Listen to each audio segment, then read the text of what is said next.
Assalamu alaikum.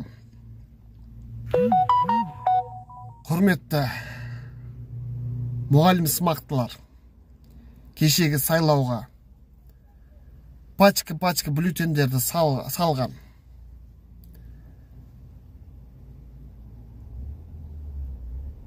Өздеріңіздің бейнелеріңізді, видеозапистеріңізді, суреттерді, түрлеріңізді бүгін көріп таң қалып отқан шығарсыздар. Не бүлдірдім деп. Әрине, бір күндік нәпсіні ойлап, ақшаға қызығып, бірақ ертеңгіні ойламадыңыздар да. Сіздерде де ағайын туыс, құда жек жат, жиын бөлелеріңіз бар шығар. Солардың алдарыңызда қай беттеріңізбен қарайсыздар?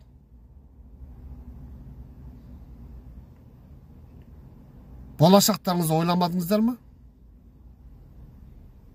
Әлде де кеш емес. Халық алдына шығып, кешірім сұрап,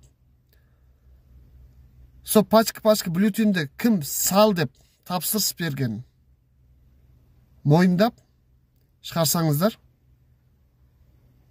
нұр үстіне нұр болатын еді. Әлде де кеш емес.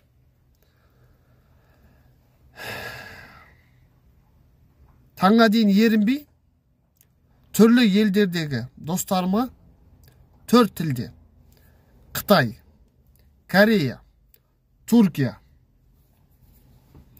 және Әзербайжан елдеріне 4 тілге аударып бейнелерін шығарып қойдық. Көрсін, қазақ елім көрсін, бүкіл әлем көрсін сіздердің түрлеріңізді.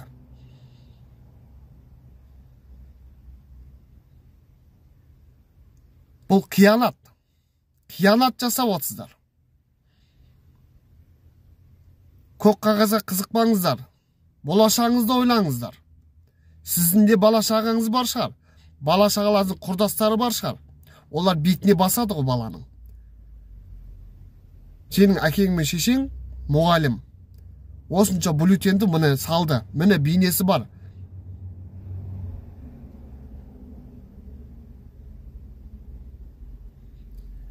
Әлде де кеш емес. Халық алдына шығып, кешірім сұраңыздар.